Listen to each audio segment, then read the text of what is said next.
हालाते मुल्क देखकर रोया न गया, कोशिश की हजार फिर भी सोया न गया।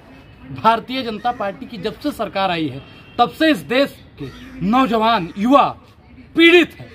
वो चाहे रोजगार को लेकर हो या फिर महंगाई को लेकर हो या फिर शिक्षा को लेकर हो। महंगाई, शिक्षा और रोजगार और स्वास्थ्य, ये 3-4 मुद्दे ऐसे मुद्दे हैं जिससे आज का आधुनिक युग का युवा जो है त्रस्त हो रहा है। मैं साहब आपको एक चीज बता दूं, बीड़ी और सिगरेट उतना नुकसानदायी नहीं है युवाओं के लिए जितना भारतीय जनता पार्टी है। भारतीय जनता पार्टी हमको अंदर से खोखला करती है, सिगरेट जैसे अंदर से खोखला करती है, ठीक उसी प्रकार भारतीय जनता पार्टी की सरकार अग्निवीर जैसी योजना लाती है और युवाओं को खोखला कर देने का काम करती है। आप बताइए कि जैसा बीसीसीआई में जाएगा 5 साल के लिए, नरेंद्र मोदी प्रधानमंत्री बनेंगे 5 साल के लिए, जयशाह का पापा गृह मंत्री बनेगा 5 साल के लिए, पंकज सिंह का पापा रक्षा मंत्री बनेगा 5 साल के लिए, और गरीब किसान, पिछड़ा, आदिवासी, दलित, ओबीसी, एससी, एसटी का बेटा अग्निवीर में जाएगा 4 साल के लिए। ये बताइए बेईमानी है कि नहीं है? बोलिए साहब। बिल्कुल बेईमानी। मैं आपसे ये भी पूछना चाह रहा हूँ कि नेता एक बार जो 5 साल तक बन जाता है तो वो जिंदगी भर से कमाता है, उसको मिलते हैं पैसे, पेंशन मिलते हैं, लेकिन अग्निवीर 4 साल तक, उसके बाद उसको कुछ नहीं मिलेगा। ये देश की विडंबना है और ये तमाम साथियों को मेरे जागने की जरूरत है।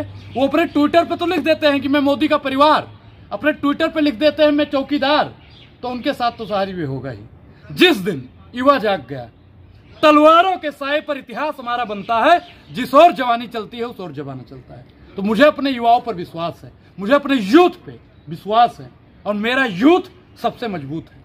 क्या लगता है कि 4 साल की ये योजना है, क्या ये युवा जो सपने जो तैयारी कर रहे थे फौज में जाने की, हम देखते हैं छोटे से बड़े शहरों में, गांव में सुबह युवा दौड़ लगाते हैं, तैयारी करते हैं, क्या उनका सपना टूट गया है इस अग्निवीर की योजना से, 4 साल की योजना से? बिल्कुल टूट गया है, बिल्कुल टूट गया है। बताइए कि 4 साल के लिए भेज देते हैं, 4 साल के बाद में कोई गारंटी नहीं है, कोई योजना नहीं। अब उसमें जो शहीद हो जाता है उसको शहीद का दर्जा नहीं मिलता है। बताइए बेईमानी है कि नहीं है? और इस बेईमानी से लड़ने के लिए अनुराग ओझा आखिरी दम तक बोलता रहे, जो हर जुल्म से टकराए मैं वो आंधी बनाऊंगा, नए अंग्रेज आए हैं नया गांधी बनाऊंगा। अब तो राहुल गांधी जी ने भी कह दिया कि अग्निवीर योजना को रद्द कर दिया जाएगा। तो बताइए ऐसे नेता को चुनने की जरूरत है जो सेना को खोखला काम करे, उसको चुनने की जरूरत है। देश का युवा बहुत समझदार है। सरकार कहती है कि हम तो रोजगार दे रहे हैं लोगों को। कौन सा रोजगार दे दिया है? गिनवाइए रोजगार, 5 रोजगार गिनवाइए जो 18 से 35 साल के युवाओं को मिला। युवा जो बेरोजगार तो उनके हाथों में अग्निवीर से रोजगार आएगा। देखिए भारतीय जनता पार्टी युवाओं के लिए पकौड़ा योजना, अरबपतियों के लिए भगौड़ा योजना, तीसरी योजना उनकी कोई धरातल पर लागू नहीं हुई। युवा अगर रोजगार मांगता है तो साहब उसके ऊपर लाठी डंडे बरसाए जाते हैं। युवा अगर रोजगार की बात कर देता है तो उसे फर्जी मुकदमा में फंसा दिया जाता है, आतंकवादी, खालिस्तानी और नक्सलवादी बोल जाता है। आज के समय पर जो युवा सरकार से सवाल पूछ रहा है उसको रामद्रोही, हिंदू विरोधी, ब्राह्मण विरोधी, पता नहीं क्या क्या लोग कहते हैं। तो आपको लगता है इस सवाल पे पाबंदी सरकार ने लगा दी? बिल्कुल बिल्कुल, सरकार ने ऐसा जहर देश की जनता में और देश के युवाओं में घोल दिया है कि देश का युवा सरकार से सवाल नहीं मोदी नामा पढ़ने लगा है। और जिस दिन युवा जाग गया उस दिन भारतीय जनता पार्टी को भागने के लिए जगह नहीं मिली।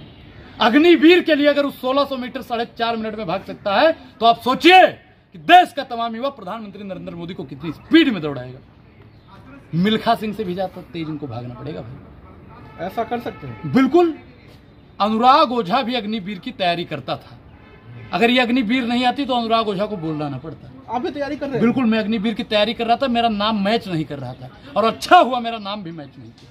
आधार से और मार्कशीट से उसमें कंप्यूटर में सेव नहीं हो रहा। नौकरी तो आ जाती है आपको? मैं 4 साल के, मुझे पता नहीं था मैं ज्यादा अग्निवीर के बारे में, तब तो मैंने फॉर्म भर दिया था और साहब जिस दिन मैंने इसके बारे में सही से टटोला और जाना उसी दिन से मैं अग्निवीर का विरोध करने लगा।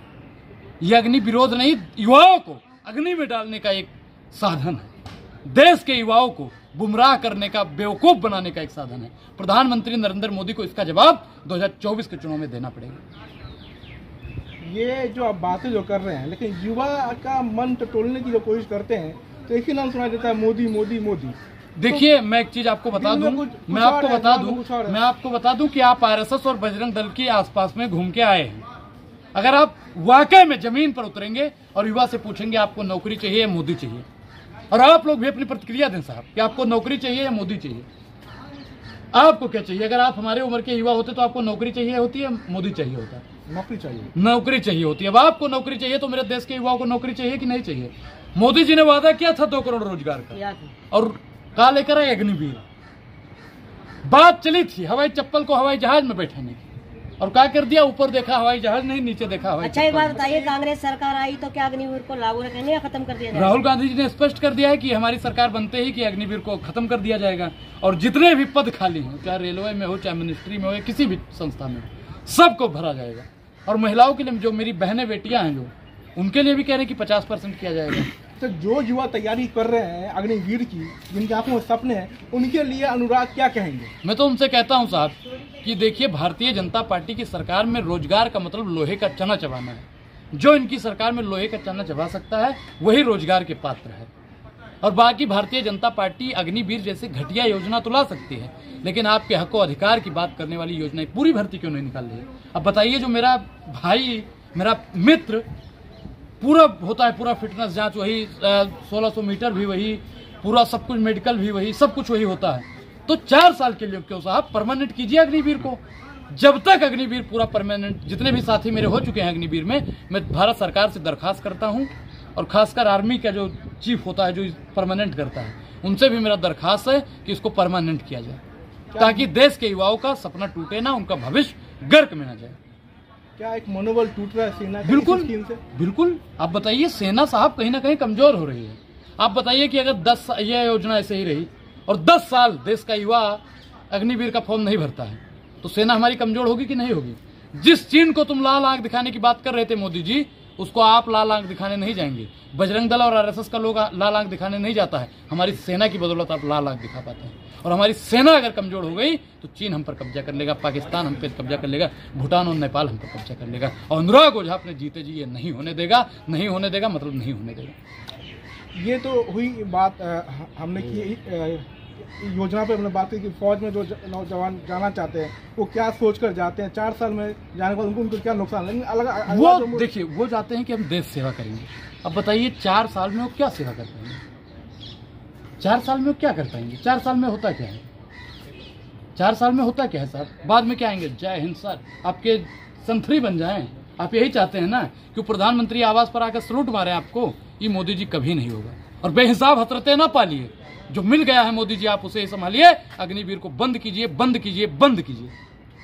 दूसरा सवाल मेरा है कि अभी जो हम देख रहे हैं इलेक्टोरल बॉन्ड का सवाल आया है, एक पर एक खुलासा होते चले जा रहे हैं, लेकिन उसके नाम पर लोग दूसरा तर्क निकाल। देखिए, मैं मोदी सरकार से, मैं भाजपा सरकार से मैं सिर्फ इतना ही कहूंगा, जितना पैसा आया है इलेक्टोरल बोर्ड में, जितना निकला है 60 अरब से ज्यादा पैसा, उस सारे पैसों को खर्च करके आप स्मार्ट सिटी बनाने का काम करिए, युवाओं को रोजगार देने का काम कीजिए। जो 15 लाख का वादा किया था, आप 15 लाख देने का वादा पूरा करिए। नमामि गंगे की आपने शुरुआत की थी, उसको साफ सुथरा करिए और डिजिटल इंडिया बना दीजिए पूरा। अमित शाह कह रहे हैं कि भाई ये तो कांग्रेस ने भी लिया चंदा, बड़ी तादाद में चंदा लिया, चंदा लिया। देखिए, चंदे और धंधे की राजनीति इस देश में चल रही है, लेकिन तुम मुझे चंदा दो, मैं तुम्हें धंधा दूंगा, ये इससे पहले कभी नहीं हुआ। और ये वर्तमान सरकार में हो रहा है। चंदे और धंधे की राजनीति भी 2024 में खत्म हो जाएगी। कितना आसान लगता है आपको? बिल्कुल, हर चीज आसान है भाई। आसान क्या रही है? मोदी मैजिक क्या है, खत्म होने वाला है? मोदी मैजिक क्या है भाई? मोदी मैजिक क्या है? पहले मोदी मैजिक है 2047 तक की बात कर रहे हैं मोदी जी, इंडिया टुडे के मंच पे जाकर। देखिए, आप पत्रकार महोदय, आप लोग गारंटी ले लीजिए कि 2047 तक मोदी जी रहेंगे। पहले तो एक गारंटी ये है। दूसरी गारंटी, क्या अनुराग ओझा 2047 देख पाएगा? तीसरी गारंटी, क्या आप जैसे पत्रकार फिर हमसे ये सवाल पूछ पाएंगे? नहीं, आखिर नहीं, मैं आखिर का बात छोड़िए, हम तो रह भी लेंगे 47 तक, हम तो रह लेंगे। सिर्फ महज हमारी उम्र होगी 44 साल, लेकिन आप लोगों का क्या होगा? पत्रकारिता का माइक नहीं रहेगा आपके हाथ में, क्योंकि 24 में ही गलती से जीत गए तो संविधान बदल दिया जाएगा, और संविधान बदलते ही आपके हाथ में माइक नहीं, आपके हाथ में कटोरा। डरा रहे हैं आप लोग? मैं कहाँ डरा रहा हूँ? अब तो खुद भारतीय जनता पार्टी वाला ही लोग कहता है कि संविधान को बदल दिया जाए, चुनाव खत्म हो जाए। क्या बिल्कुल, क्या इस देश का लोग इतना कमजोर है कि इस देश का? मैं एक चीज आपको बता दूं कि इस देश में इतनी बालू स्याही हो गई है, इतनी बालू स्याही हो गई है जिसे आप लोग तानाशाही कहते हैं, ठीक है? और 24 के बाद में मैं बता रहा हूँ कि ये आखिरी चुनाव है मेरे हिसाब से। ये आखिरी चुनाव है, ये आखिरी चुनाव। इसके बाद में भारतीय जनता पार्टी आ गई तो इसके बाद में कोई चुनाव नहीं होगा। अनुराग जी, एक तरह की खौफ राजनीति आप नहीं कर रही हैं? मैं कोई खौफ वाली राजनीति नहीं कर रहा हूँ। जितना लोग हैं मुझे कान खोल कर सुन ले, ये 2024 का आखिरी चुनाव है। अगर भारतीय जनता पार्टी आ गई तो इसके बाद में कोई चुनाव नहीं होगा। कोई चुनाव नहीं होगा मतलब कोई चुनाव नहीं। सबको जेल में ठूस दिया जाएगा? बिल्कुल वही कर रही रहे हैं, बिल्कुल वही कर रहे हैं। आप एक चीज बताइए, जो सरकार से सवाल पूछ लेता है, अगर आप पत्रकार हैं और अमेठी चले जाइए 13 रुपए किलो चीनी पर चर्चा कर लीजिए। मोदी भक्तों से सवाल कर लीजिए, कल से आपके हाथ में माइक नहीं रहेगा, आपके हाथ में उछड़ी आएगी, टेक टेक के चलोगे आप। एक आखिरी सवाल, क्या 2024 का अगर चुनाव नहीं होगा तो क्या कांग्रेस विलीन हो जाएगी देश से? अब एक चीज बताइए, जब तानाशाही सरकार, तानाशाही हुकूमत आ जाएगी तो भाई सब कुछ खत्म हो जाएगा। लश्कर भी तुम्हारा है, सरदार भी तुम्हारा है, तुम सच को झूठ लिख दो, अखबार भी तुम्हारा है, इस दौर के फरियादी जाए तो कहाँ जाए, अदालत भी तुम्हारा है, सरकार भी तुम्हारा। कहा तो ये जाता था जिस कांग्रेस ने, ठीक है, 200 साल जो हुकूमत किया अंग्रेजों ने, ठीक है, हम पे गुलाम बनाया, उसको मार मार के भगा दिया गांधी ने डंडे से। तो क्या ये कांग्रेस जो अभी 9 साल 10 साल से, उसको हराने का जज्बा नहीं उसके अंदर? बिल्कुल है। तो फिर ये बात क्यों कहते हैं? वो दौर महात्मा गांधी का था, ये दौर राहुल गांधी का है। हम इनके पुरखे लड़े तो आंधी आप उनको भी है। मैं क्या कहना, आप पूरी बात तो सुनिए। काटने की आदत है आपको, काट देते हैं। बोलिए। वो लड़े थे गोरों से और राहुल गांधी लड़ रहा है चोरों से, और चोरों की हुकूमत 2024 में जरूर खत्म होगी। और हम लोग 4 जून को 358 पार हो रहे हैं। बहुत बहुत धन्यवाद।